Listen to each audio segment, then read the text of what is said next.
हर हर महादेव मित्रों, आप देख रहे हैं मेरा YouTube चैनल वैभवन। मेरे चमत्कारी उपाय, ज्योतिष, वास्तु, तंत्र मंत्र, दैनिक राशिफल, व्रत त्योहार, वैदिक पूजा पाठ के लेटेस्ट अपडेट्स के लिए मेरे चैनल को सब्सक्राइब करें।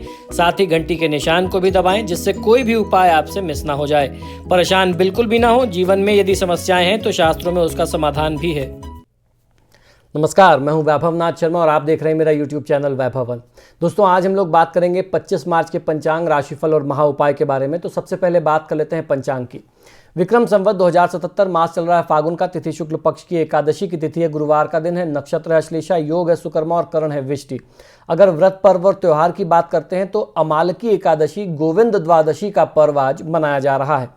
तो ये तो बात रही आज के पंचांग की। अब चर्चा करते हैं राशिफल की। और आज का राशिफल जो है वो आप लोगों के लिए बहुत ही विशेष है। होली का पर्व एक ऐसा दुर्लभ अवसर है जब व्यक्ति अपने इष्ट मित्र रिश्तेदार के साथ अच्छा समय व्यतीत करने के साथ साथ दैवीय कृपा पा लेना भी चाहता है, जिससे उसका आने वाला वर्ष जो है वो शुभ ऊर्जा और शुभ परिणामों, उपलब्धियों से परिपूर्ण हो सके। आज के राशिफल में मैं आपको बताने जा रहा हूं कि आपकी राशि अनुसार कुछ ऐसे विशेष उपाय के बारे में आज हम लोग चर्चा करेंगे, जिससे आप अपने जीवन को सुखी, समृद्ध और सफलता के विविध रंगों से परिपूर्ण कर सकें। तो इस क्रम में सबसे पहली बात करते हैं मेष राशि की। मंगल के देवता वारा हनुमान जी और महादेव शिव हैं। इनकी पूजा उपासना के साथ रंग खेलने के पूर्व यदि आप इनको लाल, पीला, केसरिया, नीला रंग, गुलाल अर्पित करके रंगों का प्रयोग करें तो निश्चित ही आपको जीवन में बहुत अच्छी कृपा हनुमान जी की, वाराह देवता की और महादेव की प्राप्त हो सकती है। वृषभ राशि वाले जातक लोगों के लिए आपके देवता शुक्र ग्रह हैं और शुक्र ग्रह की देवी लक्ष्मी है। इनकी पूजा उपासना के साथ रंग खेलने से पूर्व यदि आप माता लक्ष्मी को गुलाबी, लाल, पीले रंग के गुलाल या रंग अर्पित करके अपने जीवन में रंगों का प्रयोग आरंभ करें तो पूरा साल बहुत अच्छा आपका जाने वाला होगा। मिथुन राशि के स्वामी हैं बुध और बुध के अधिपति देवी जो हैं वो दुर्गा हैं और देवता भगवान श्री गणेश हैं। आपको इनकी पूजा उपासना के साथ रंग खेलने से पूर्व यदि इनको आप लाल, पीले, केसरिया और हरा रंग का गुलाल अगर अर्पित करके आप रंगों का प्रयोग करते हैं या गुलाल का प्रयोग करते हैं तो निश्चित ही आपको भगवान गणेश और देवी दुर्गा की कृपा मिल जाएगी। कर्क राशि के स्वामी है चंद्रमा और चंद्र के देवता बनते हैं भगवान भोलेनाथ महादेव की पूजा उपासना के साथ रंग खेलने से पूर्व यदि आप इनको गाय के शुद्ध गोबर से बनी भस्म, भभूत तथा कोई भी रंग गुलाल अर्पित करके रंगों का प्रयोग करते हैं तो निश्चित ही आपको महादेव की कृपा और चंद्र देवता की कृपा पूरे साल भर प्राप्त होती है। सिंह राशि के स्वामी हैं सूर्य के देवता भगवान विष्णु और श्री विष्णु जी की उपासना के साथ रंग खेलने से पूर्व यदि आप इनको हल्दी का चूर्ण, जल या दूध में थोड़ा सा केसर और हल्दी घोल करके तथा लाल, पीले, केसरिया, गुलाबी, हरा रंग या फिर गुलाल अगर आप इनको अर्पित करके अपने जीवन में प्रयोग में लेते हैं, अपने खेलने के लिए प्रयोग में लेते हैं तो निश्चित ही हर प्रकार का लाभ आपको प्राप्त होता है। पूरे साल आपको लाभ प्राप्त होगा। कन्या राशि के स्वामी हैं बुध की देवी दुर्गा। इनकी पूजा उपासना के साथ रंग खेलने से पूर्व यदि आप देवी दुर्गा को लाल, पीले, केसरिया, गुलाल अर्पित करें या फिर रंगों का प्रयोग करने से पहले इन रंगों का जो समर्पण है वो आप देवी को करें तो निश्चित ही आपको देवी भगवती की कृपा प्राप्त होगी। तुला राशि का स्वामी है शुक्र की देवी लक्ष्मी। इनकी पूजा उपासना के साथ रंग खेलने से पूर्व यदि इनको गुलाबी, लाल, पीले रंग और गुलाल अर्पित करके आप रंगों का प्रयोग करते हैं तो निश्चित संपूर्ण वर्ष आर्थिक समस्या आपके जीवन में बिल्कुल नहीं आएगी। वृश्चिक राशि के स्वामी हैं मंगल के देवता हैं वराह, हनुमान जी और महादेव इनके देवता हैं, महादेव शिव। इनकी पूजा उपासना के साथ रंग खेलने से पूर्व यदि इनको लाल, पीले, केसरिया, नीला रंग या फिर गुलाल समर्पित करके रंगों का प्रयोग आप करते हैं तो निश्चित ही आपको आपके जीवन में कृपा प्राप्त होती है। धनु राशि के स्वामी हैं गुरु ग्रह बृहस्पति के देवता हैं श्री ब्रह्मा और भगवान विष्णु जी। अपने माता पिता व गुरु को प्रणाम वंदन करके आशीर्वाद उनका लेना चाहिए और ब्रह्मा जी को कच्चे दूध का भोग समर्पित करके भगवान विष्णु को हल्दी का चूर्ण, पीले, केसरिया रंग, गुलाल आदि अर्पित करके अगर आप रंगों का प्रयोग अपने जीवन में करेंगे तो निश्चित ही आपको हर प्रकार की संपन्नता और ऐश्वर्य की प्राप्ति होगी। मकर राशि के स्वामी हैं शनि देवता और शिवजी और कृष्ण जी इनके देवता हैं शनि देव के। भगवान शिव और कृष्ण की पूजा आराधना के साथ रंग खेलने से पूर्व यदि इनको लाल, पीले, केसरिया, हरे, नीले रंग के या फिर गुलाबी रंग के गुलाल या रंग आप समर्पित करें तो आपकी जो सफलता है वो दिन दुगनी रात चौगनी बढ़ सकती है और आपको पीछे मुड़ करके देखने की स्थिति नहीं होगी। भगवान श्री कृष्ण, भगवान महादेव और शनि देवता की कृपा से आप दिन दुगनी रात चौगनी तरक्की कर सकते हैं। कुंभ राशि का स्वामी है शनि देवता और फिर से शनि देवता के अगर गुरु की बात करें या शनि देवता के आराध्य देव की बात करते हैं तो महादेव शिव हैं और भगवान श्री कृष्ण हैं। शिव और कृष्ण की पूजा आराधना के साथ साथ अगर रंग खेलने से पहले इनको गाय के शुद्ध गोबर से बनी हुई भस्म, खासतौर पर भगवान भोलेनाथ को भस्म चढ़ती है तो वो भस्म जिसे भभूत भी कहते हैं, वो भभूत के साथ साथ लाल, पीले, केसरिया, हरे, नीले, गुलाबी रंग के गुलाल या रंग अगर आप समर्पित करके प्रयोग में लेते हैं तो आपको जीवन में असफलता का सामना पूरे साल नहीं करना पड़ेगा।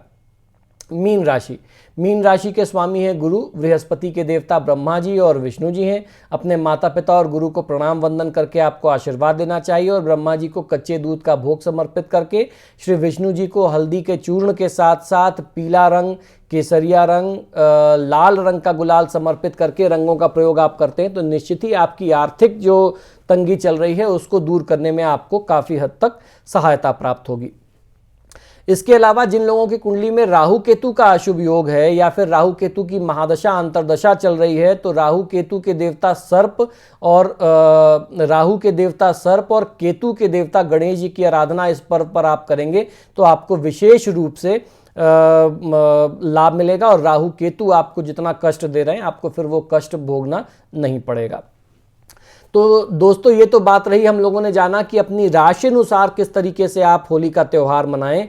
अब हम लोग जानते हैं, मैंने आपको कई बार बहुत सारे अलग अलग टोटके बताए हैं, आज मैं आपको बताऊंगा होली पर किए जाने वाले पीली हल्दी के कुछ अचूक टोटकों के बारे में। और क्योंकि ये एपिसोड कुछ ज़्यादा बड़ा हो रहा था टोटकों की वजह से तो उसको मैंने 2 हिस्से में कर दिया है। तो पीली हल्दी के कुछ अचूक टोटके मैं इस एपिसोड में बताऊंगा और दूसरे एपिसोड में आपको मैं इसके आगे का हिस्सा कुछ और नए टोटके पीली हल्दी के वो बताऊंगा।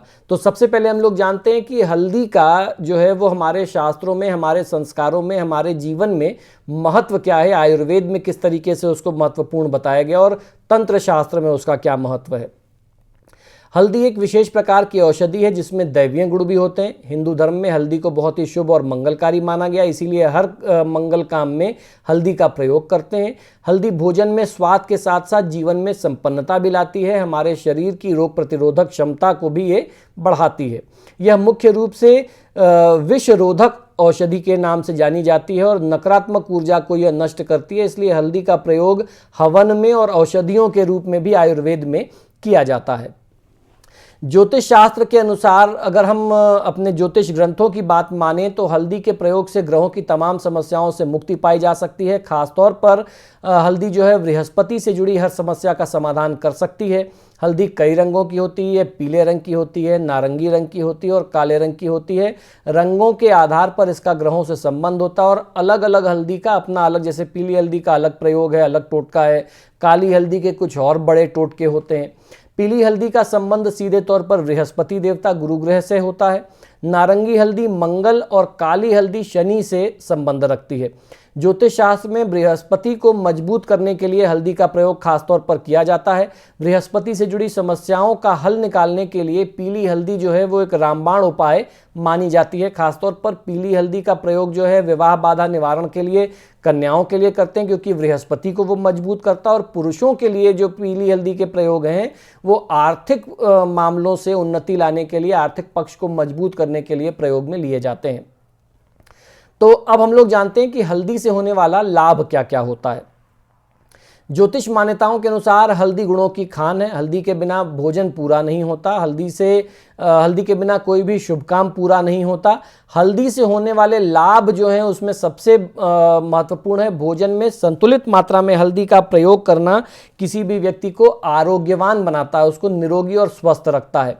जल में हल्दी मिलाकर के सूर्य को अर्पित करने से शादी में आने वाली विघ्न बाधाएं वो दूर होती हैं। पेट से जुड़ी या कैंसर से जुड़ी समस्या हो तो हल्दी का दान करना बहुत ही लाभदायी माना जाता है। रोज सुबह हल्दी का तिलक लगाने से वाणी की शक्ति जो है वो बढ़ती है, वाणी की शक्ति प्राप्त होती है। हल्दी की माला से मंत्र जाप इंसान को बुद्धिमान, ज्ञानी और धनवान भी बनाता है। हल्दी के प्रयोग से बृहस्पति कैसे मजबूत होंगे, इसको आप समझ सकते हैं। आपकी कुंडली में बृहस्पति अगर कमजोर हैं, इससे आपके जीवन में समस्याएं अगर बढ़ रही हैं, तो हल्दी के ज्योतिषीय प्रयोग से आप अपने बृहस्पति को मजबूत कर सकते हैं। उसमें करना यह कि साबुत गांठ वाली पीली हल्दी को पीले धागे में बांध करके गले में या बाह में आप राइट हैंड में सीधे हाथ में धारण कर सकते हैं। ये पीले पुखराज की तरह काम करता है। इससे बृहस्पति ग्रह मजबूत होता है और गुरुवार को सुबह अगर आप हल्दी धारण करते हैं तो ये बहुत ही शुभ लाभ किसी भी जातक को देता है। जल्दी शादी के लिए, विवाह में आ रही बाधा को दूर करने के लिए हल्दी का प्रयोग। अगर किसी व्यक्ति की शादी में बार बार बाधा आ रही है या किसी कारण से रिश्ता तय नहीं हो पा रहा है, ऐसे में हल्दी के कुछ विशेष प्रयोग करेंगे तो विवाह के लिए जो प्रयास आप कर रहे हैं उसमें आपको सफलता अवश्य मिलेगी। करना क्या चाहिए, अब जो लोग बृहस्पति के लिए कुछ उपाय करना चाहते हैं तो ये किसी भी गुरुवार को कर सकते हैं। और ख़ासतौर पर जब होली का त्यौहार एकदम सिर पर आ गया है तो ऐसे में होलिका दहन के दिन से, क्योंकि वो अपने आप में एक सिद्ध मुहूर्त होता है, होलिका दहन के दिन से इनमें से जितने भी उपाय मैं बता रहा हूँ, जो भी आपको लगता है कि मेरी कुंडली में बृहस्पति खराब है, मुझे गले में साबुत हल्दी धारण करना चाहिए या बाह में करना चाहिए या विवाह बाधा निवारण के लिए उपाय करना चाहिए, तो होलिका दहन के दिन से शुरू करके आप उन उपायों को कर सकते हैं। तो करना यह है कि अगर विवाह में बाधा आ रही है, नहाने के जल में थोड़ी सी पिसी हुई हल्दी का चूर्ण मिला करके एक चुटकी पानी में डाल लीजिए और उस जल से अगर आप नहाएंगे तो आपके विवाह की बाधा जल्दी ही दूर होने लगेगी। तो इस उपाय को आप होलिका दहन से आरंभ करके लगातार जब तक विवाह ना हो जाए तब तक इस उपाय को आप कर सकते हैं। रोज सुबह सूर्य के सामने हल्दी मिला करके जल आपको सूर्यदेव को अर्घ देना चाहिए, इससे बहुत अच्छा फायदा मिलता है। जल चढ़ाने के बाद लोटे के किनारे पर लगी हुई हल्दी को माथे और गले पर तिलक के रूप में आपको धारण करना चाहिए। ये प्रयोग आपको तब तक करना चाहिए जब तक आपके विवाह का विघ्न दूर नहीं होता, विवाह के बाधा जो है वो दूर नहीं हो जाती। आपकी विवाह जब तक संपन्न नहीं हो जाता तब तक आपको ये उपाय नियमित रूप से करते रहना चाहिए। तो होलिका दहन के दिन से शुरू करके आप लगातार जब तक आपके विवाह में आपको सफलता ना मिल जाए या बृहस्पति का दोष आपके जीवन में दूर ना हो जाए, आर्थिक तंगी ना दूर हो जाए, तब तक आपको ये उपाय ज़रूर करते रहना चाहिए। और ख़ासतौर पर ये जो पीली हल्दी का विवाह बाधा का निवारण उपाय मैंने बताया, जिसमें जल में हल्दी डाल करके स्नान करना है या अर्घ देना है सूर्य देवता को, ये उपाय कोई भी कर सकता है, लड़का भी कर सकता है और लड़की भी कर सकती है, यानी वर और कन्या दोनों के लिए ये समान रूप से कारगर उपाय है। तो दोस्तों, आशा करता हूं कि शास्त्र से जुड़ी हुई बातें, ज्ञान की बातें जो आपको मेरे YouTube चैनल से प्राप्त होती हैं वो निश्चित ही पसंद आती होंगी। आप सभी से बार बार आग्रह है कि जब भी आप मेरे वीडियोस देखते हैं तो इनको लाइक और शेयर ज़रूर करें। और आपने अगर अभी तक मेरे चैनल को सब्सक्राइब नहीं किया तो प्लीज़ इसे सब्सक्राइब करिए। इसी शुभकामना के साथ कि आपका दिन शुभ हो, मुझे आज्ञा दीजिए और देखते रहिए मेरा YouTube चैनल वैभव वन। नमो नारायण।